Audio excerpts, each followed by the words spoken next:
Hello guys, welcome back to our channel Number One News Kannada. Today I am going to show you the most popular holy place in Karnataka called Shivayogeshwar Mandir at Inchala village. There is a person called Dr. Shivanand Bharati Mahaswamiji.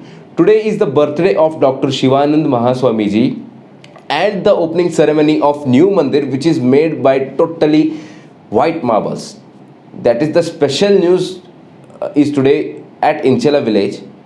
So guys, have a look of the mandir and watch the video till end, and please sure to subscribe our channel, like this video and comment below what you think about this mandir and the birthday of Dr. Shivanand Bharati Mahaswamiji.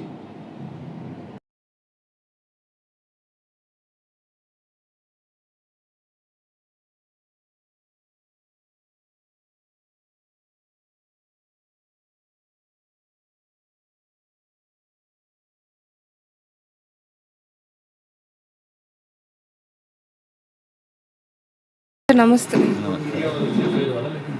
ಇವಾಗ ನಡೀತಾ ಇರೋ ಕಾರ್ಯಕ್ರಮಗಳ ಬಗ್ಗೆ, ಅದ್ರ ಭಕ್ತಾದಿಗಳು ತಾವು ನಡೆಸ್ತಾ ಇರೋ ತಯಾರಿಗಳ ಬಗ್ಗೆ ತುಂಬಾನೇ ಒಳ್ಳೊಳ್ಳೆ ಅಭಿಪ್ರಾಯಗಳನ್ನ ವ್ಯಕ್ತಪಡಿಸ್ತಾ ಇದ್ದಾರೆ.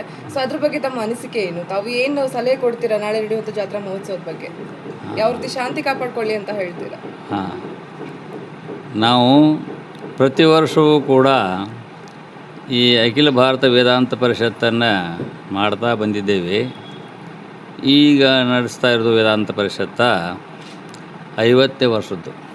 ಇದರ ಮೂಲಕವಾಗಿ ನಾವು ನಮ್ಮ ದೇಶ ಅಷ್ಟೇ ಅಲ್ಲ, ಸರ್ವ ದೇಶದಲ್ಲಿಯೂ ಕೂಡ ಶಾಂತಿ ನೆಲೆಸಲಿ, ಸುಖಮಯವಾಗಿ ಬಾಳಲಿ, ಎಲ್ಲರೂ ಒಂದಾಗಿ ನಡೆದುಕೊಳ್ಳಲಿ ಅನ್ನೋ ಉದ್ದೇಶದಿಂದ ನಮ್ಮ ಮಂತ್ರನೇ ಹಾಗೆ, ಒಂದಾಗಿ ಬಾಳಿ ವಿಶ್ವಶಾಂತಿ ಪಡೆಯಿ ನಮ್ಮ ಮಂತ್ರ ಇದು. ಎಲ್ಲಾಗಿ ಬಾಳಿ ನಾವು ಒಂದಾಗಿ ಸಂತೋಷವಾಗಿ ಜೀವನ ಸಾಗಿಸಿಕೊಂಡು ಆನಂದವಾಗಿರಬೇಕು ಅನ್ನೋದೇ ಉದ್ದೇಶ ನಮ್ಮದು. ಆದ್ದರಿಂದ ನಮ್ಮ ಈ ವೇದಾಂತ ಪರಂಪರೆಯಲ್ಲಿ ಜಾತಿ, ಮತ, ಗೋತ್ರ, ಪಂಥ ಒಂದು ಇಲ್ಲ, ಮನುಷ್ಯ ಜಾತಿ ಮಾತ್ರ ಒಂದೇ ಅನ್ನೋದೊಂದೇ ಉದ್ದೇಶ ನಮ್ಮದು. ಸ್ವಾಮೀಜಿ, ಇವಾಗ ನಾಳೆ ನಡೆಯುವುದು ಜಾತ್ರಾ ಮಹೋತ್ಸವಕ್ಕೆ ಹೊರ ರಾಜ್ಯಗಳಿಂದ ಹೊರ ದೇಶಗಳಿಂದ ಏನಾದ್ರು ಭಕ್ತಾದಿಗಳು ಬರುವಂತ ಸಾಧ್ಯತೆ ಬರ್ತಾ ಇದ್ದಾರೆ. ಎಷ್ಟು ಜನ ಬರ್ಬೋದು ಅಂತ ಅನ್ಸುತ್ತೆ? ಅದು ಅನಿಸಿ ಇಷ್ಟೇ ಜನ ಅಂತ ಹೇಳಲಿಕ್ಕೆ ಬರ್ತದೆ. ಅಂದ್ರೆ ನಿರೀಕ್ಷೆ ಇರುತ್ತಲ್ಲ. ನಾವು ಬಳ್ಳಾರಿ ಕಡೆಯಿಂದ ಬಹುಶಃ ಒಂದು 500 ಬರ್ತಾರೆ ಅಂತ ತಿಳ್ಕೊಂಡಿದ್ದೆ. ಈಗ 2000 ಜನ ಬಂದಾರ ಆಂಧ್ರದಿಂದ. ಮತ್ತು ನಾವು ಹೆಂಗೆ ಹೇಳ್ಬೇಕಾಗ್ತದೆ, ಅದಕ್ಕೆ ಅದು ಊಹೆ ಮಾಡಲಿಕ್ಕೆ ಆಗೋಂಗಿಲ್ಲ. ಆದ್ದರಿಂದ ಎಲ್ಲ ದೇಶದಿಂದ ಬರಬಹುದು, ಸಂತೋಷವಾಗಿದೆ.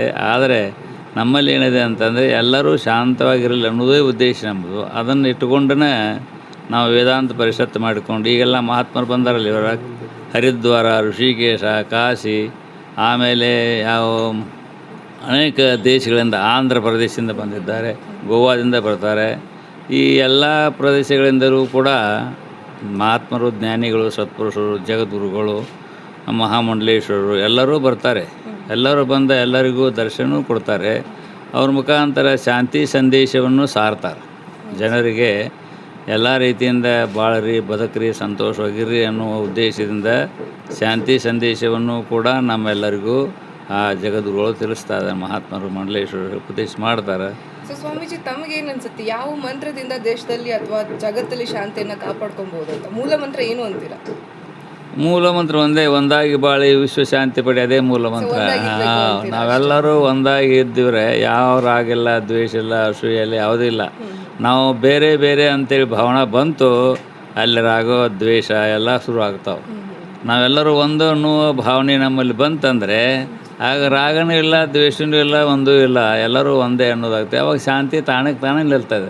ನಾವೇನು ಅದಕ್ಕೆ ಪ್ರಯತ್ನ ಮಾಡಬೇಕಾಗಿಲ್ಲ. ಸ್ವಾಮೀಜಿ, ಇವಾಗ ದೇವರಲ್ಲಿ ನಂಬಿಕೆ ಇಡಬೇಕು ಅಂದ್ರೆ ಭಕ್ತಿ ಇರಬೇಕು. ಕೆಲವೊಬ್ರು ಅತಿಯಾದ ನಂಬಿಕೆ ಇಡ್ತಾರೆ, ಮೂಢನಂಬಿಕೆ ಅಂತ ಹೇಳ್ಬೋದು.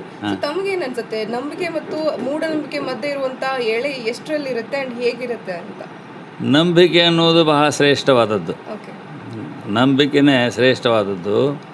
ನಂಬಿಕೆ ಅನ್ನೋದು ಒಳ್ಳೆಯ ರೀತಿಯಿಂದ ನಂಬಿಕೆ ಇರಬೇಕು ಹೊರತಾಗಿ ಬೇರೆ ಅನೇಕ ವಿಧವಾದಂಥ ಯಾವ ವಾಮಾಚಾರದಿಂದ ಇರ್ತಕ್ಕಂಥ ನಂಬಿಕೆ ಸರಿಯಲ್ಲ.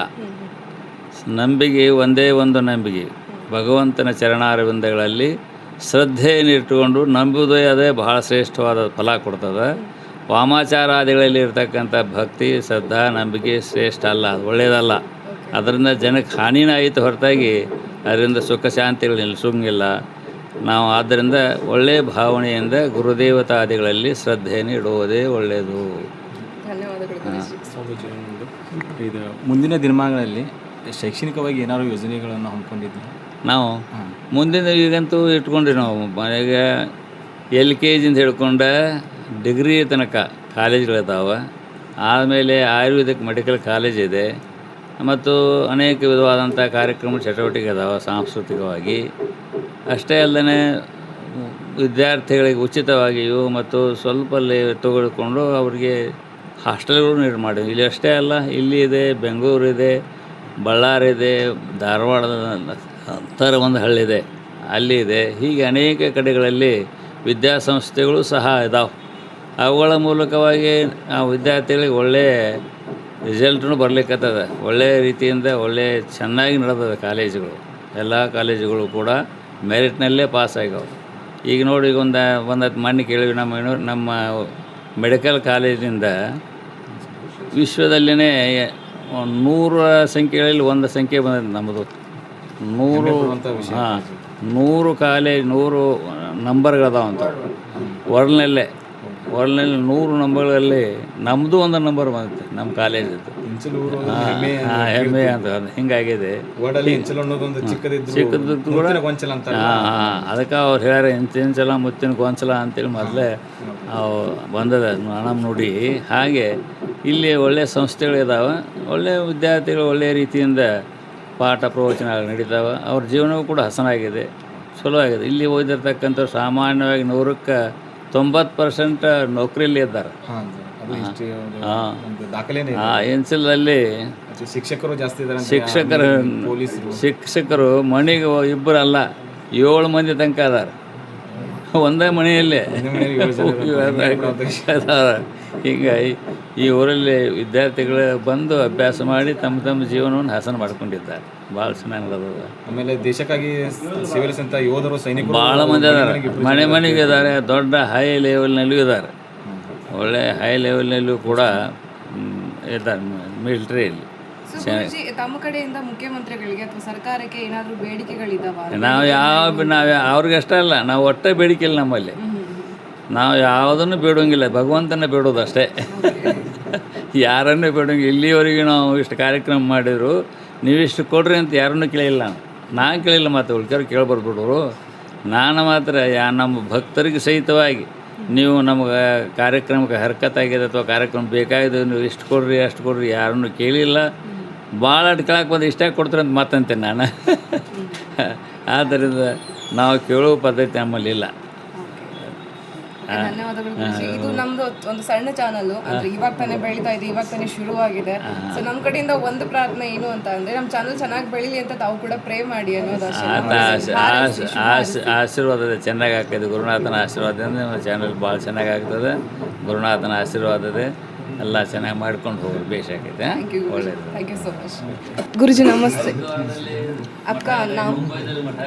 मेरा नाम स्वामी विश्वेश्वरानंद है। ओके जी, आप कहाँ से आए हो? मैं अभी तो हम लोग बॉम्बे से आए हैं, लेकिन हमारा जो मुख्य आश्रम है वो हरिद्वार में है। हरिद्वार में। और मैं सबका परिचय करा देता हूँ। जी जरूर। हमारे स्वामी जी बैठे हुए हैं हरिद्वार में। साधना सदन नाम का एक स्थान है, बहुत प्राचीन। वहाँ के महामंडलेश्वर हैं ये स्वामी जी, यहाँ बैठे हैं। इनका बम्बई में संन्यास आश्रम है घाटकुपर में, वहाँ के स्वामी जी हैं। हमारे बहुत विद्वान संत हैं दिव्य चेतन जी महाराज, ये काशी में विद्या पढ़ाते हैं। ये हमारे स्वामी जी हैं अखंडानंद गिरी जी, वो कथाकार हैं, आंध्र प्रदेश से है वो। ये बाकी हमारे साथ संत लोग आए हुए हैं।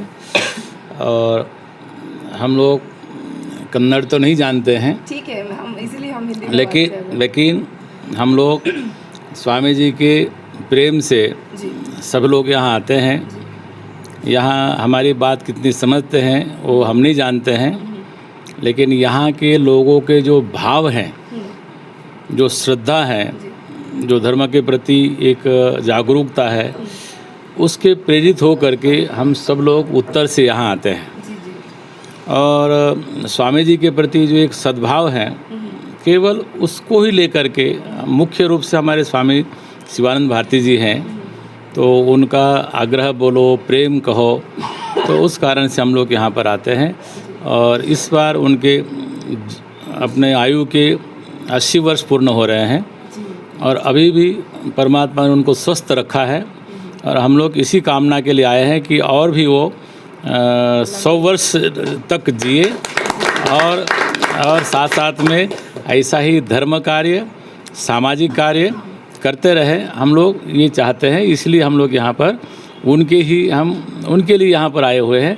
और उनके साथ साथ में जो उनके अनुयायी हैं उनको भी यही संदेश देने आए हैं कि हमारे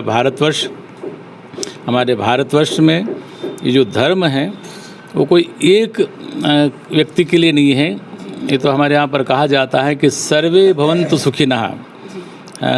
दुनिया में जितने भी लोग हैं, जितने भी जीव हैं, वो सब सुखी हो, ये हमारे सनातन धर्म की ये उद्घोष है और उसी को हम लोग यहाँ पर कहने आए हैं।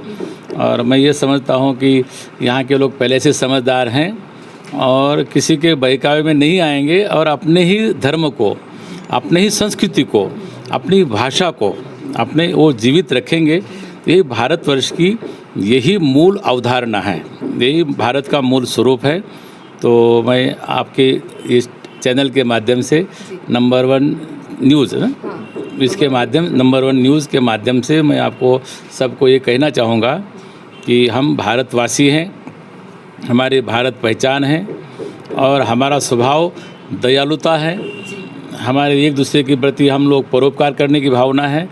तो हम लोग संगच्छध्वम, साथ साथ चलने वाले, समवदध्वम, हम लोग, हमारे ऋषियों ने ये बात कही है। तो हम भारतीय एक हैं और परस्पर मिल करके रहने का हम संदेश देते हैं। तो ये स्वामी जी के प्रति हमारी यही सद्भावना है, इसलिए हम लोग यहाँ पर आए हुए हैं। बहुत बहुत धन्यवाद आपको, बहुत अच्छी बात कही आपने, हमें भी बहुत खुशी हुई, बहुत सही बात कही आपने। And thank you so much हमारे साथ बात करने के लिए।